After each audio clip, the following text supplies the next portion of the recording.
Vladimir Putin's visit to New Delhi wasn't just another diplomatic formality.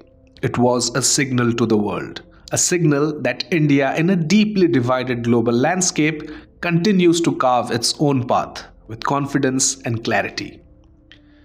At a time when the world is polarized between power blocs, sanctions, and a shifting world order, this summit proved one thing: India's foreign policy stands on its own feet, independent, strategic, and unapologetically balanced.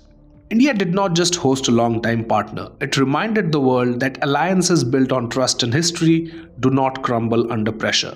This visit wasn't nostalgia, it was strategy. A message that India will continue to engage all major powers without bending to anyone's expectation.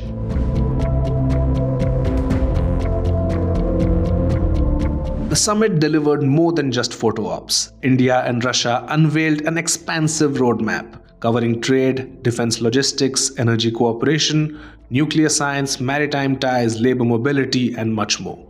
The target is ambitious: a massive boost in bilateral trade over the coming years. Russia committed to uninterrupted energy supplies, a lifeline for India in a volatile world. A key defense logistics agreement now opens Russian bases, including Arctic facilities for long-term cooperation with India. This means access, reach, and strategic depth that India did not have before. This is not the Cold War equation. This is a modern, diversified, interest-driven partnership shaped by mutual needs, not sentiment. For India, Russia remains central in defense capabilities and energy security. For Russia, India is a stable partner in Asia, a market, an ally, and a diplomatic bridge in an increasingly fractured world. This visit turned friendship into leverage and history into a strategic asset.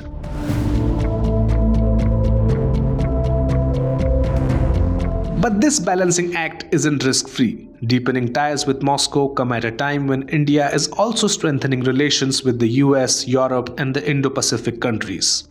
Yet India has made it clear: its foreign policy won't be dictated by pressure, domestic, Western, or global. The world is changing fast, and India is choosing to remain multi-aligned, not tied down. It is engaging with all competing powers, rival blocs, and rising economies, while keeping national interest at the core. This visit reaffirms that India's foreign policy stands on a single foundation: strategic autonomy. India will choose what it needs, when it needs it, and from whom it needs it, based solely on long-term national interest, not optics, not approval, and definitely not pressure. Putin's visit wasn't just about agreements, it was about positioning, a reassertion of India's role as a global balancer, reliable partner, and an independent power in a world full of shifting alliances.